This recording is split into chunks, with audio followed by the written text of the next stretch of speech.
Welcome to Average Joe Rock and Roll. I am Michael J. Rock, and I am joined today by YouTube sensation and all around great talent, Mike Massey. Hey, Mike, how are you? Hi, I'm great. How are you? Great. Thanks for joining me today. Yeah, yeah. I discovered you on YouTube and been hooked on all of the stuff that you've done. And I can't help but notice that you have a very diverse body of work out there. Um, very from extreme to Dan Fogelberg, Lionel Richie, Mhm. seeing all kinds of stuff out there that you're doing. And what impresses me, I think, the most about you is you nail the song, but you kind of make it your own too. So Thank you. how, at what point in time in your life did you realize that you had this extreme talent? Um, you know what I had as an extreme early on was a love for music, and I think that's what drove me mostly. I think the talent kind of followed as I developed my craft, and I think I had a little bit of raw talent, but it was quite raw. Okay. There's people that can sing from the cradle to the grave, and that was not me. I had a decent sense of pitch, but I did not have any like natural technique that just like vocal technique that came naturally in the way that some people do.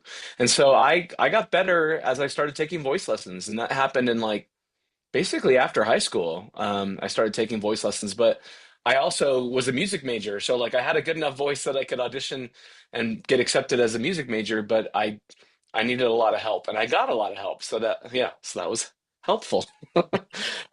Taking voice lessons from opera teachers and that kind of thing, and it just kind of helped me understand my voice better and understand it as a tool and how to apply it to different situations, so I could cover all the different styles and singers that you mentioned. Yeah. Yeah. And at what point in time did you start to play guitar? My first instrument was piano. Like as a little kid, we had a piano in the house. I kind of tinker at it, play by ear. And my sisters, I had three older sisters who were taking piano lessons, and my mom looked at me and said, "Maybe he should be the one taking piano lessons." And so they eventually kind of lost interest, and I kind of kept going. And I wasn't. I was like same thing with guitar. I started taking guitar lessons around like 12, but I had an electric guitar. My first guitar was just a cheap Sears or whatever, J.C. Penney, $100 guitar, $100 amp kind of situation for Christmas, that kind of thing. And I learned power chords and the basics of guitar, but my I was frustrating for both my piano teacher and my guitar teacher because I just wanted to learn songs. I'm like, teach me that song. I'm like, I'm not really interested in the theory behind it. I just want to know the song. And so like I would bring my piano. I remember I brought my piano teacher. She was an older lady. I brought her I wanted to learn Beth by Kiss on piano. And so I bought the sheet music, and it was part of the live album, double live album, Kiss Alive 2, and it had that picture on the cover of the sheet music book. And I don't know if you remember that album at all, but like Oh, it's yeah. got like the fake blood like dripping down Gene Simmons's mouth and stuff. And so she looks at this and she's like, "Oh, like what are we doing here?" So it was kind of funny. It wasn't the best fit as a teacher, but then as a guitar player, I was the same way. I'm like, I would spend the whole lesson, I'm like, just figure this song out for me and write it down so I can learn it. It was before the internet where everything was tabbed out for you and you could just kind of like, do it on your own. It was like I was using the teacher as like a live tab session instead of a guitar session, so that was kind of my thing. And so I started learning songs at an early age, and that was my extreme love as a musician. I just wanted to get inside the songs. I wanted to recreate them myself and live in that moment and be the song as much as I could. And so that was kind of my escape from the world, was just like going into music and into songs. And eventually, it was more first started as a player, kind of basic level guitar and piano. But then as a singer, I'm like, I want to be able to sing like he does, or how does he do that, or how does she do that? Sometimes I'll sing female artists as well. So yeah, it's just been a bit of quest that's been driven by my love for music primarily, because I never fancied myself to be a professional musician, or anything like that. And it just kind of worked out that way, sort of after a midlife change of careers. Yeah, absolutely. Um, so, you mentioned Kiss and you mentioned Beth. At that time, were you listening to, basically that hard rock type of music, or were you listening to everything?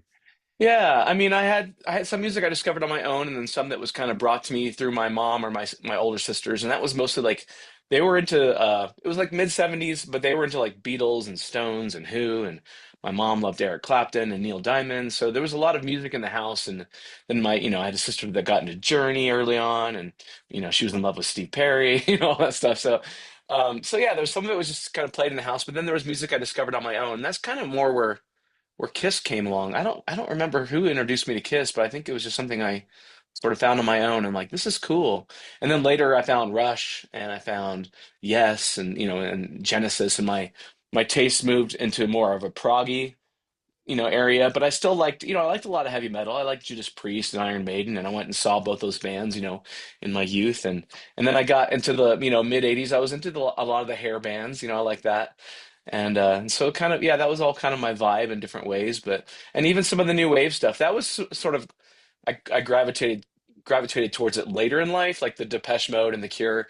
I didn't appreciate it as much at the time. It kind of like I kind of viewed it with some hostility.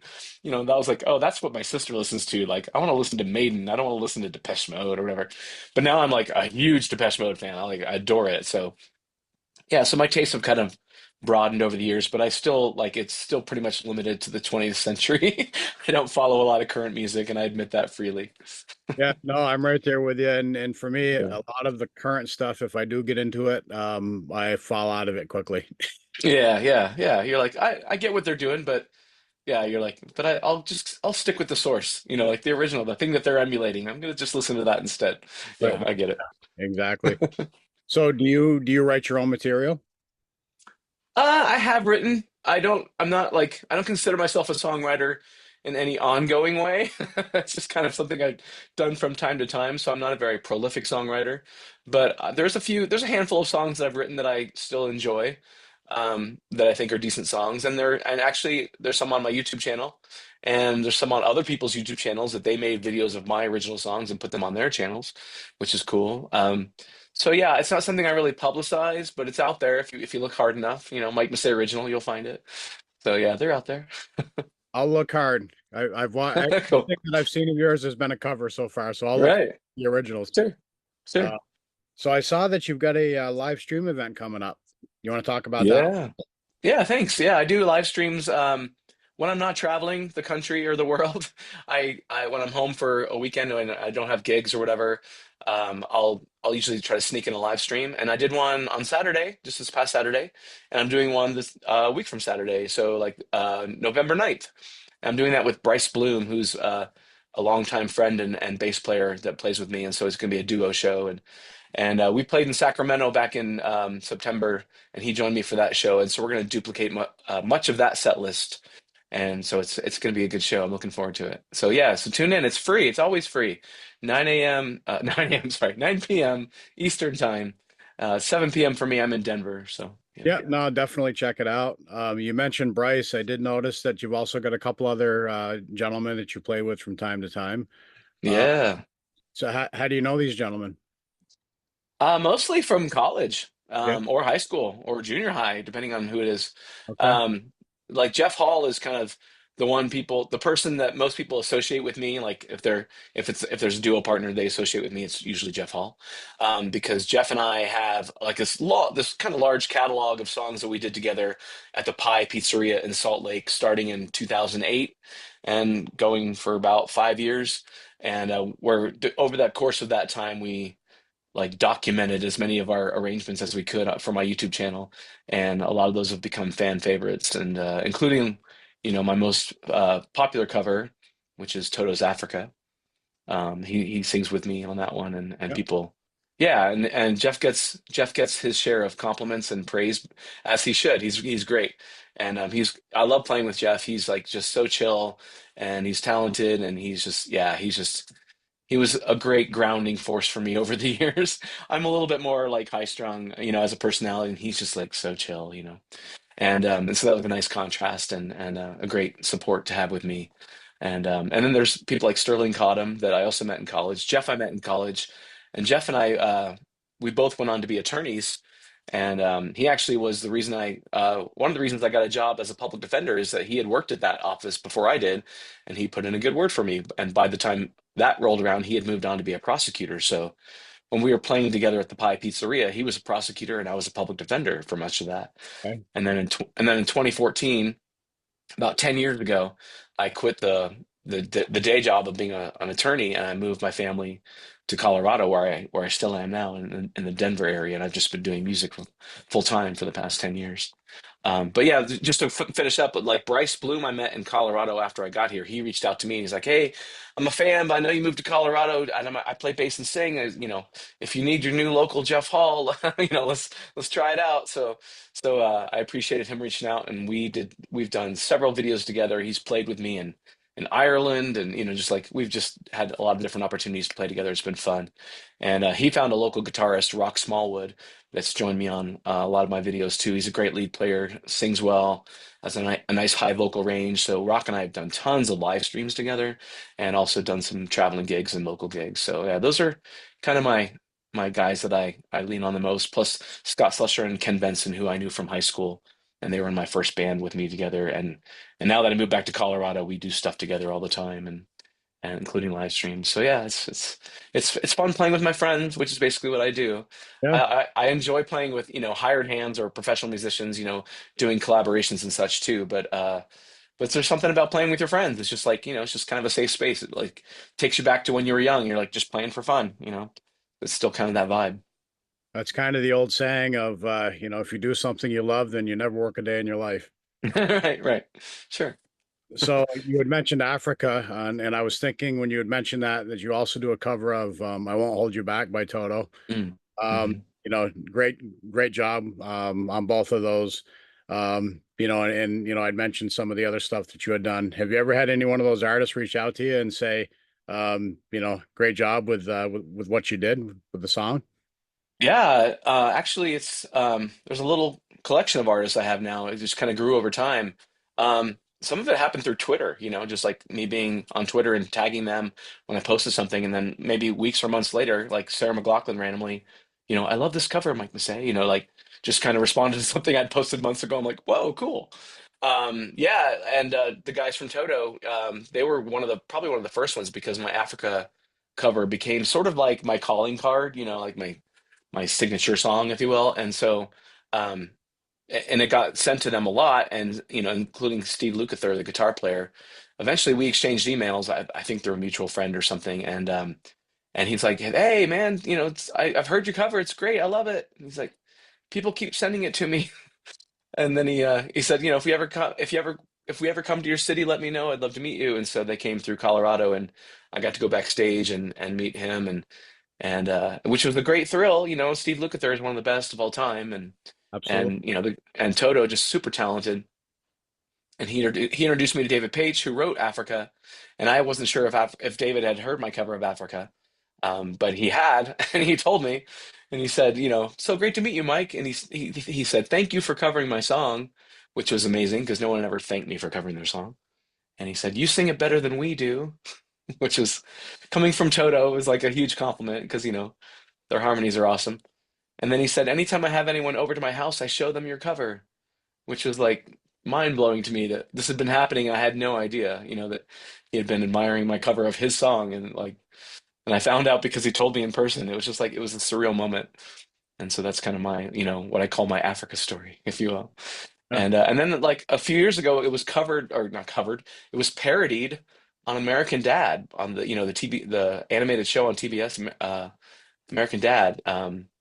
And like they did a cover of like the two characters were singing Toto's Africa, and they're dressed like me and Jeff, and they're singing the same harmonies that Jeff and I were, and they're doing it as an acoustic duo, and it's really funny. I mean, it's definitely like a direct reference to our cover, and that was just like, wow, like we're a cultural reference, it was cool, that's and awesome. so that was, yeah, and I've met a few others over the years. Like I met Dennis DeYoung, and I've heard from people like either through the grapevine or through interviews that they love my cover, like Geddy Lee from Rush, and some of my other favorites since childhood. It's been really cool and gratifying to know that like my covers can be appreciated by the original artist because unless the original artist has passed away, in the back of my mind when I'm recording these songs, they're actually the intended I mean, excuse me, the intended audience is the original artist, and is, you know, I don't always necessarily assume, I never assumed, at least early on, that they would ever hear it.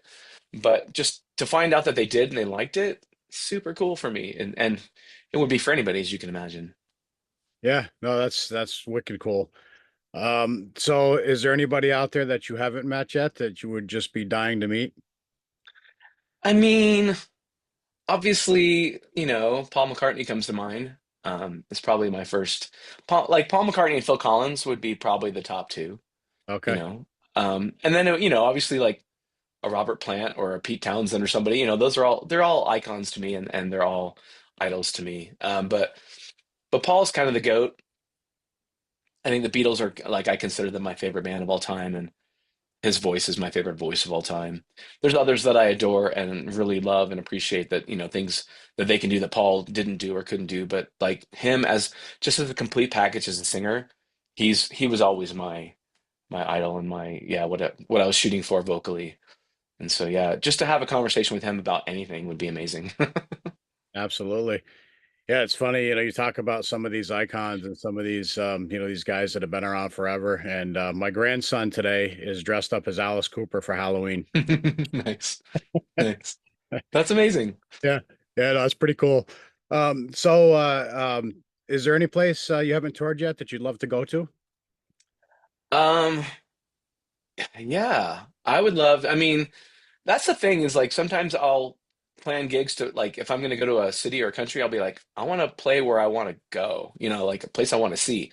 Because you know, I'm not getting any younger. I'm like, I don't know if I'm getting another chance to come back to this place. I'm like, I want to see the cool places while I'm here for a gig or whatever. So like when I went to Ireland this past time, I'd already played Dublin, I played Belfast in Northern Ireland, but this time I'm like, I want to see Cork and Galway. So like I booked gigs in those cities, and that was great, you know. And so I got to be a tourist during the day, and then just, you know, go sing, you know, like what a great trip, right? And so I would love to see France, and I would love to see Spain, and I'd love to see more of Italy, you know. So like basically there's definitely places in Europe that I haven't been yet. I've been to, you know, I've been to Germany, I've been to the Netherlands a few times, and so there's places that I've returned to because I have more of a fan base there. But I'd love to play in Scandinavia. I'd love to go to New Zealand. I'd love to go back to Australia. I recently got to go to Brazil, which was amazing. I Wow. was a special guest. I was a special guest at Rush Fest, and I played like a 45-minute set of Rush covers acoustically. You can see the flag behind me. It's got like the three. It's got, they made that. That's like a souvenir from Rush Fest, and it has my slogan underneath. It says "Cover the music, cover the world," which is kind of cute, kind of cool. But yeah, so like stuff like that would be great to return to. And I love, you know, I've been to Canada, but I'd love to see more of that. So yeah, there's definitely plenty of places I haven't been, more than I have, obviously.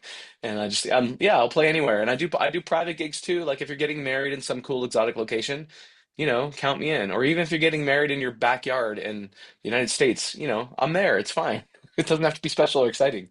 I'm just a working musician, and I just love the opportunity. So, Well, so it wouldn't be right if I didn't put a plug in for Burlington, Vermont, because that's where I'm at. oh, right on. Um, Ah, I'm a Great. big Fish fan, so you know, that's what I think of when I hear Burlington, you know. Yeah, yeah, yeah. Fish is from here, Grace Potter. Mm.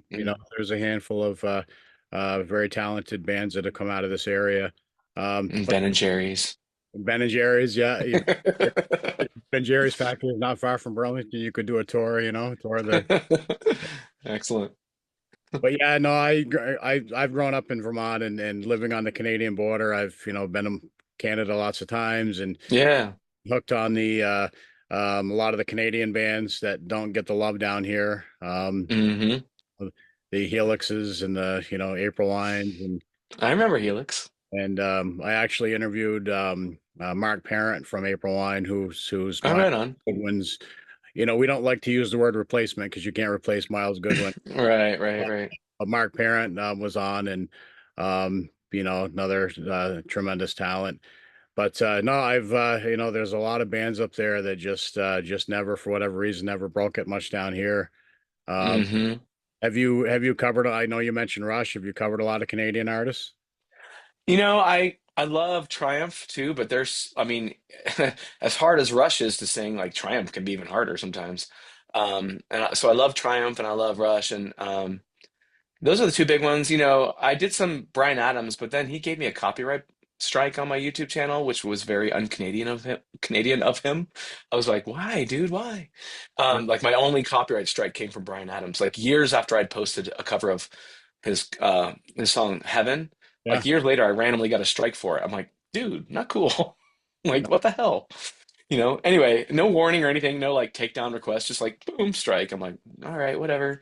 So Bryan Adams is kind of dead to me. I've done Just Between You and Me on my live stream, April 1. yeah. I've done tons of, or at least my share of Neil Young. I love Neil Young a lot. Those are some of the ones that stand out to me. People ask me to do, Tragically Hip, which I haven't done. Um, yeah, and then what's the other one? There's a Tragically Hip, and there's another band that they keep asking me to do. Anyway, I can't think of it right now. But yeah, so I know there's some Canadian specific music that people would love to hear from me, but I just haven't gotten to it yet. With your vocal range, are you familiar with the band Zebra? Oh, I love Who's Behind the Door. I mean, that's really all I know over Yeah. theirs. But yeah, it's a Yeah, great you should tune. dive into that catalog because there's probably some stuff that you'd be interested to cover from them. Yeah, probably. There's a Yeah, ballad called Lullaby that you probably would just nail. Uh, cool. very, they're from Louisiana originally, but they're in Okay, New York now. A okay. couple times, Randy Jackson, they've been doing it 50 years, almost 50 years, and vocally he still sounds phenomenal. Oh, that's cool.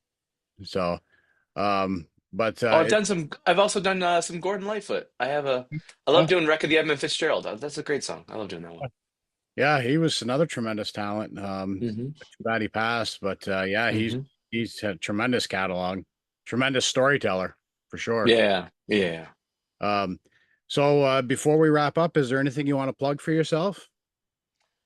I You know you know, stream. well, let me just list some of my upcoming concert dates real fast. So, but if you want to like put I don't know if put a link in the show notes, as they say. Um, what? Hold on a second. Oh, what the hell? Okay, I'm getting a weird error on my website, so I need to sort that out.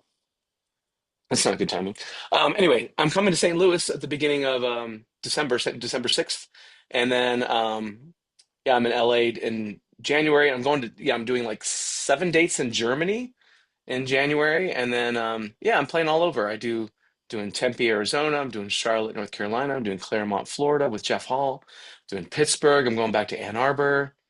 Yeah, lots of cool places. Going back to New York City and Connecticut, and I'm going to Scotland for the first time for Rush Fest in Scotland in May, which will be super fun. And going back to the UK in that same time, and yeah, going back to Ireland in October. So yeah, I'm available for private gigs. I do parties and corporate stuff and weddings and whatever, what have you, and Okay. anywhere in the world. Yeah, it's be super fun. So let me know. Well, I'll tell you what, if you want to send me some links, I'll put them right in the show notes. Yeah, yeah, and if people want to look it up, it's just mikemassey.com/concerts. Okay. Yeah, All right, great. easy enough. Well, Yeah, Mike, I certainly appreciate your time today. yeah. Time to Here's chat. two. It was super fun. Good luck with everything. And Thank you. with that, I am Michael J. Rock. This is Average Joe Rock and Roll, and I am a music fan. Enough said. Thank you.